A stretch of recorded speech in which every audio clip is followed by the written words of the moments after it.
the 1,411 informal settlements, slums in Kenya. We see those people. Let us not do what Kevin Carter did. Let us not take photographs of them. Let us not take selfies of them and walk away. Let us do something about their situation. Ladies and gentlemen, I am truly, truly happy to be here this morning. We look forward to this coming together of all of us leaders going into the future. And I wish our great leaders in Parliament the very best as they continue to put us together in this prayer breakfast. God bless you.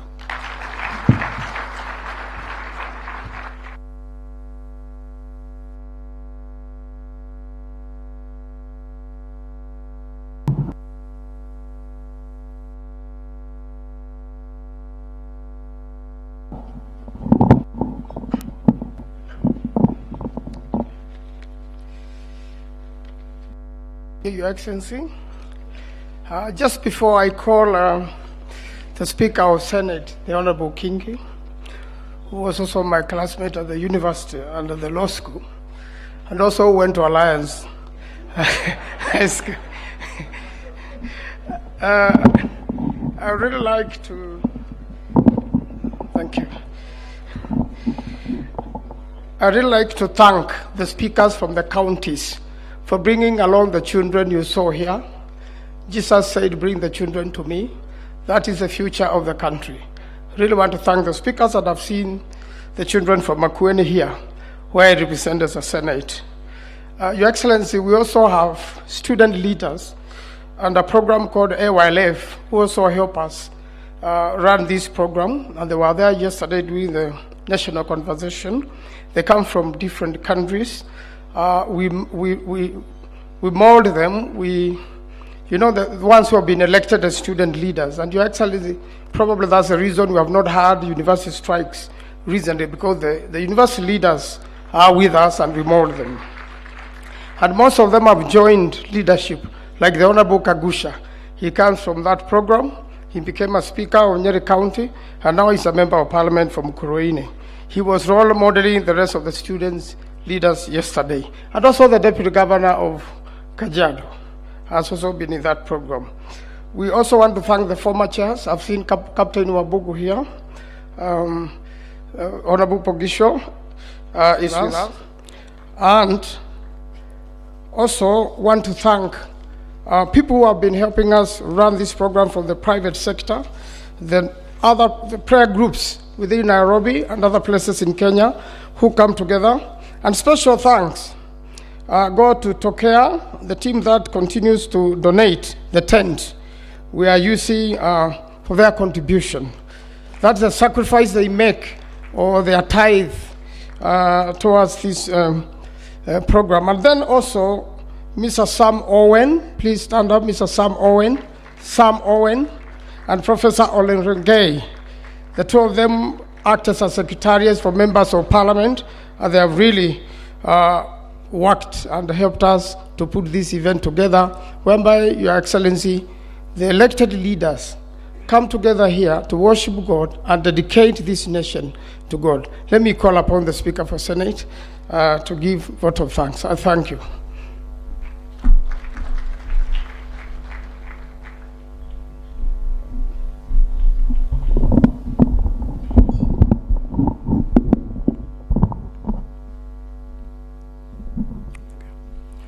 Your Excellency, the President of the Republic of Kenya, Dr. William Ruto, Mama Rachel, His Excellency, the Deputy President of the Republic of Kenya, Mheshimiwa Rigathi Gachagua, a.k.a. Rigiji, and Mama Pastor Dorcas Gachagua. My brother, Speaker of the National Assembly, the Right Honorable Moses Wetangula. Allow me to adopt the protocols given to us by the speakers who spoke before me. Mine is a very simple duty to move a vote of thanks. And I don't know why Senator Manzo welcomed me here to do that having done exactly what I was supposed to do. But before I move the vote of thanks, allow me to, on a very light note, be the advocate of Pastor Rigathi Gachagua, because she does not have a right of reply, having already spoken. When the Deputy President spoke, while he was standing before us, he stated that aliingiza box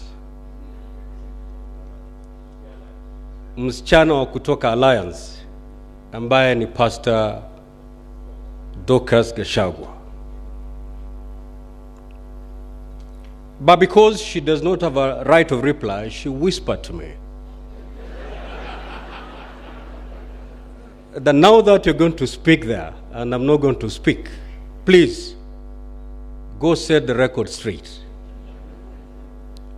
And according to Mama Dorcas, aliingiza box, si yeye ndiye aliingiza box, Deputy President. So again, Alliance wins.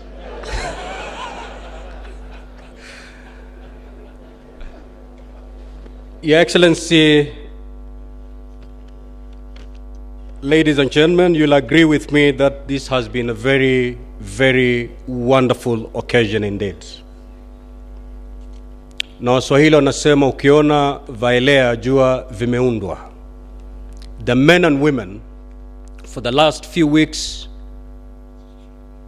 who have been coming together to make sure that we have a successful annual spiritual convocation.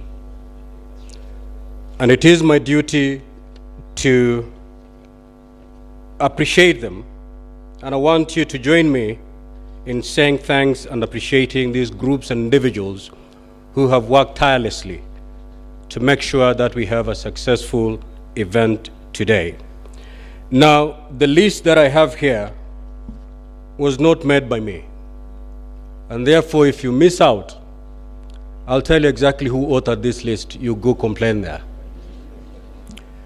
Your Excellency, the first group we need to appreciate is the Joint Parliamentary Staff Teams. These are the people who were the forefront in putting this event together. Secondly, are the members of Parliament, the MPs and the senators, because without them, we couldn't be here today.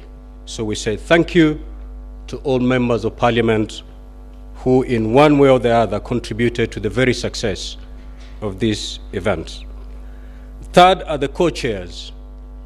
That is Senator Manzo on behalf of the Senate and the Honorable Chepkonga on behalf of the National Assembly for giving the much needed leadership to ensuring that this event takes shape and comes out beautifully like it has this morning.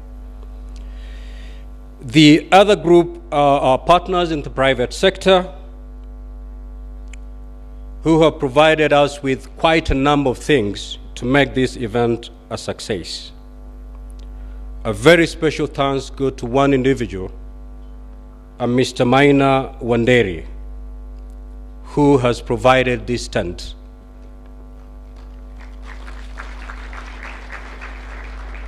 And not just for this year, but every year we've had this occasion, Maina Wanderi has graciously provided us with this tent that we are in today. So we say thank you to him. Again, we appreciate Safari Park and the management for providing us with this space. Mr. Kimathi and your team, we say thank you so much. We had our corporate partners to make this event a success. Bûrûri Cement, Coca-Cola, Sanlam Insurance, ICA Lion Insurance, NK Brothers, the World Vision of Kenya, Cooperative Bank, Cooperative Insurance, just to name but a few.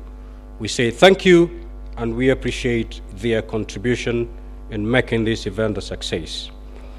Your Excellency, the foundation of this day is traced back to very smaller groups, small groups that gave birth to what we now call the National Prayer Breakfast, and would wish to appreciate these groups. One is the Loresho group. I hope they're here. The second is the Boulevard group. We have the Fair Acres group in Karen. We have the Karen Country Club group, the Nairobi Club group, the Bunge Fellowship, and the Mutaiga Country Club group.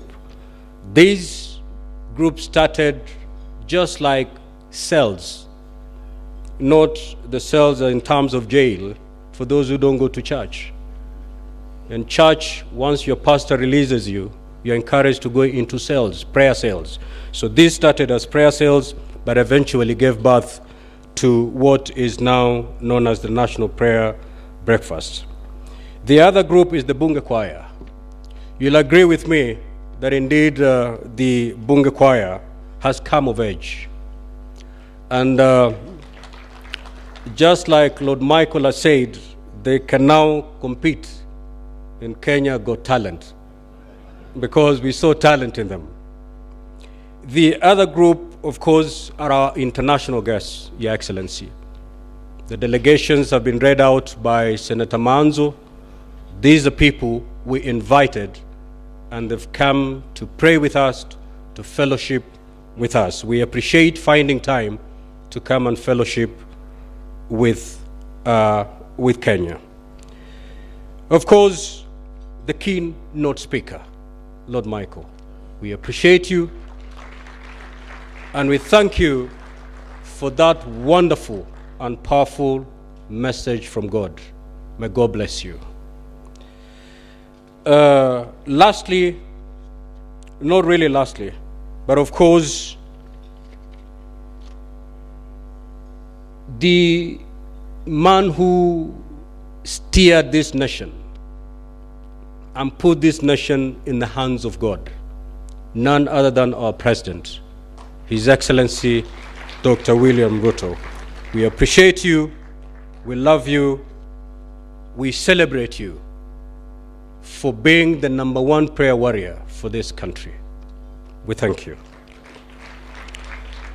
Lastly, because we always serve the best for the last, we want to give thanks to the Almighty God for the gift of life and for enabling us gather here today to worship, to praise, and to fellowship as leaders and as a people.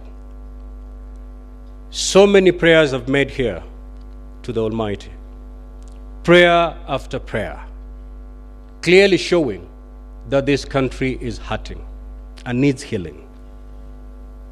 The President has talked about climate change. Waziri Soipan has talked a lot about failed crop seasons, and pray to God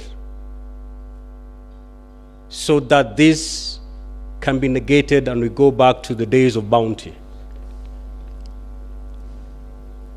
Just like Lord Michael said, that he has good news for us. I also have good news for you. All these things that we call challenges, and what every prayer has taken before God, all these things are possible to be addressed by God. But God wants us to do one thing, and that one thing is found in 2 Chronicles chapter 7, verse 14. If as a people and as a leadership we can subject ourselves to that verse, then this nation, this land shall be restored. And this is what the verse says: if my people, who are called by my name, will humble themselves and pray and seek my face and turn away from the wicked ways, then I will hear from heaven, I will forgive their sins, and I'll restore their land. As a leadership, as a people, that is the only thing that God wants us to do. And once we do that, this land will be restored. This land will be healed. And reconciliation will be a success. We have come to the end of today's prayer breakfast. As you go back home, I want to pray the Lord's presence be with you. Just like Moses before us, when Moses was given an assignment by God to take God's people to the promised land, this is what Moses told God. You'll tell me to take these people to the promised land, but you've not told me whom you're sending me with. And the Lord said, I'll be with you. My presence will go with you. So fear not. You will succeed. So as you leave this auditorium, I pray that God's presence be with you in everything you do. And once that happens, then success will be your description. I wish you nothing but journey mercies as you go back to your workstations. For those who are going back home, we wish you journey mercies too. And for those who are going to the airport to catch flights, we wish you journey mercies. May God bless us all. Thank you so much.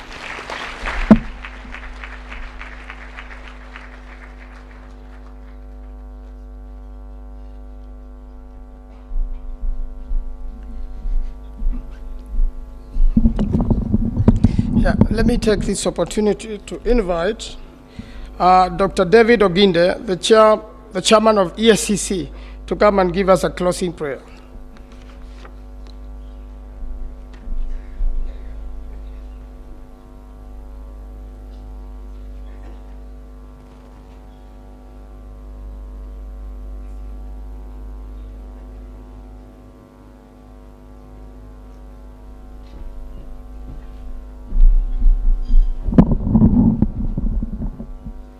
Thank you.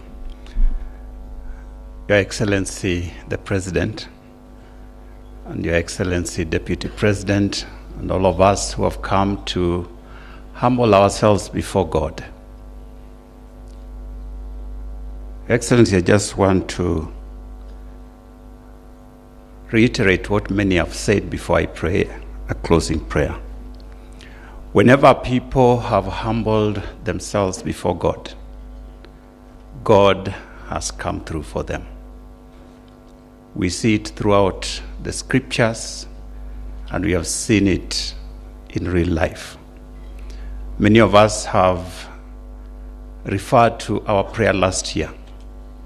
And indeed, those who are here, we know the environment in which we were in, with a lot of anxiety, tension. But the team that prepared for that prayer breakfast chose to go differently and called on church leaders and other religious leaders to lead in prayers. And we pray that God would come through for us and give us peace. God heard those prayers and took us through a very difficult time to where we are today. Today is no different. We are again in a time when there is a lot of need within the country in different ways, and I don't want to repeat them because they have been said by none other than our President. I've listened to the people who prayed, and I have no doubt that these people represented us before God. If you listen to their hearts and their spirits, they were not saying prayers. They were praying.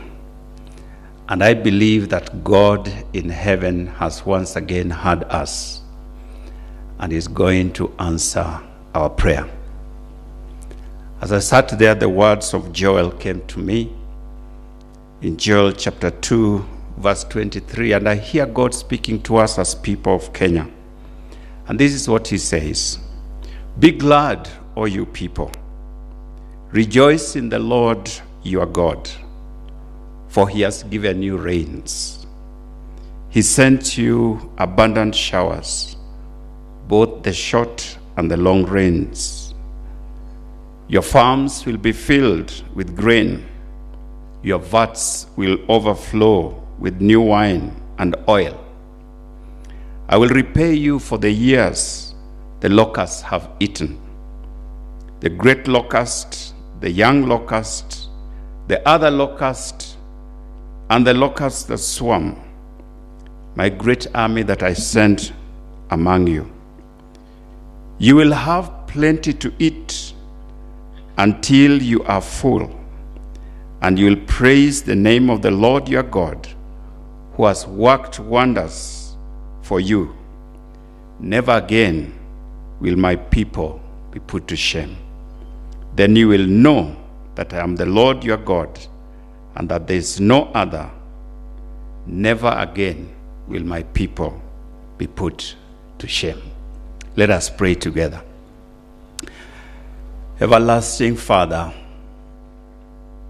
like our speaker reminded us in his speech, when a people are united in your name, Lord, there is nothing that you cannot do. We have been here, O God, from different walks of life in this nation, representations from across this country, to humble ourselves before you. Lord, whenever we have called upon you as a nation, you have heard us.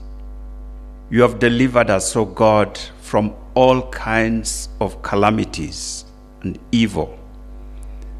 Sometimes we look like we are determined to destroy ourselves, yet in your loving kindness, you always reach out to us and draw us back to yourself. Today we have come to say thank you, but we have also come to ask of you, O God, that once again, have mercy on us. We leave this place knowing that you have heard our prayers, the prayers that have been offered by various ones who have represented us before you. Lord, open your ears and hear our cry. Forgive all that we may have done, anything that we have said, imaginations of our hearts. We pray, Father, that you will cleanse us with your blood and make us whole and cause us to have confidence to live as a people. And we pray, dear Father, that may the heavenly benediction of God the Father, God the Son, and God the Holy Spirit rest and abide with every one of us as we leave this place. We commit our president and his team, as you have given them the great task of leading this nation at a time like this. May you grant them wisdom, courage, and all that they need in order to lead your people in the right direction. And all of us as citizens of this country, and those who have come